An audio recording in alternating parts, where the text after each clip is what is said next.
Share market में correction एक term है जो मार्केट के ओवरऑल प्राइसेस में कुछ समय के लिए डिक्लाइन को डिस्क्राइब करता है। ये डिक्लाइन मार्केट के रिसेंट अपट्रेंड के बाद होता है और इसका मकसद मार्केट को स्टैब्लिश करने में होता है। करेक्शंस यूजुअली शॉर्ट टर्म होता है और मार्केट के हेल्दी फंक्शनिंग के लिए इम्पोर्टेंट भी होता है। जब मार्केट में बहुत तेजी से प्राइसेस बढ़ जाती हैं तो ट्रेडर्स और इन्वेस्टर्स के बीच में एक स्पेकुलेटिव बबल बनती है। जब ये बबल बर्स्ट होता है यानी कि प्राइसेस में सडन डिक्लाइन होता है तो उसे करेक्शन के रूप में देखा जाता है। करेक्शन का मतलब ये होता है कि मार्केट के प्राइसेस को रियलिस्टिक लेवल पर लाया जाए। इससे मार्केट के लॉन्ग टर्म हेल्थ को मेंटेन करने में मदद मिलती है। इन्वेस्टर्स को भी इस पीरियड में अपने इन्वेस्टमेंट स्ट्रेटजीज को रिवाइज करने का मौका मिलता है। करेक्शन एक नेचुरल पार्ट है मार्केट साइकिल्स का और इससे मार्केट का एक्सेसिव वॉलेटिलिटी को कंट्रोल में रखा जाता है। लेकिन ये इम्पोर्टेंट है कि हर डिक्लाइन को करेक्शन नहीं माना जाएगा। कभी कभी करेक्शन से ज़्यादा बड़ा डिक्लाइंस को बेयर मार्केट कहते हैं, जो एक extended period of falling prices को रिप्रेजेंट करता है। इन्वेस्टर्स को मार्केट कंडीशंस को समझकर अपने इन्वेस्टमेंट डिसीजंस को एडजस्ट करना चाहिए और प्रोफेशनल फाइनेंशियल एडवाइस लेना भी फायदेमंद हो सकता है।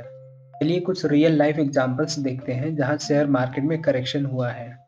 सबसे पहला है ग्लोबल फाइनेंशियल क्राइसिस 2007 टू 2009।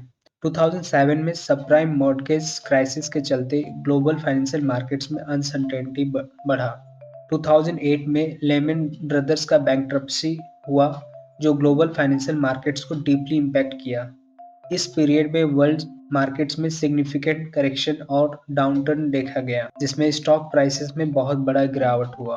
दूसरा डॉट कॉम बबल 2000 टू 2002।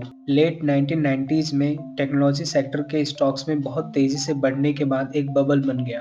2000 में टेक्नोलॉजी स्टॉक्स के प्राइसेस में प्रोलॉन्ग्ड करेक्शन पीरियड आया। ये डॉट कॉम बबल बर्स्ट के रूप में जाना जाता है जिसमें टेक्नोलॉजी स्टॉक्स के प्राइसेस में सब्सटेंशियल डिक्लाइन हुआ। तीसरा बात करें तो Indian stock market correction 2015।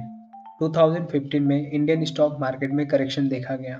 Factors जैसे कि ग्लोबल इकोनॉमिक कंसर्न्स और डोमेस्टिक इकोनॉमिक इंडिकेटर्स के डेटरियोरेशन ने मार्केट को नेगेटिवली इम्पैक्ट किया।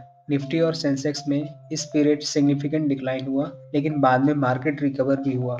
रिसेंट का एग्जांपल लें तो कोविड-19 पेंडेमिक 2020 है। कोविड-19 पेंडेमिक ने ग्लोबल फाइनेंशियल मार्केट्स को डीपली अफेक्ट किया।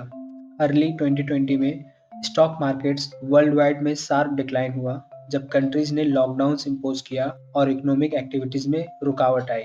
इस पीरियड में इन्वेस्टर्स ने अपने पोर्टफोलियोज को रिव्यू किया और मार्केट कंडीशंस के हिसाब से एडजस्टमेंट्स किए। ये एग्जांपल्स दिखाते हैं कि करेक्शंस मार्केट के नेचुरल पार्ट है और इनका इम्पैक्ट शॉर्ट टर्म होता है। इन्वेस्टर को समझना चाहिए कि जब करेक्शन होता है तब पैनिक में नहीं आना चाहिए बल्कि केयरफुली अपने इन्वेस्टमेंट स्ट्रैटेजीज को इवैल्यूएट करना चाहिए। यानी हम करेक्शन को अपना दोस्त माने इन्वेस्टमेंट अपॉर्चुनिटीज फाइंड करने के लिए।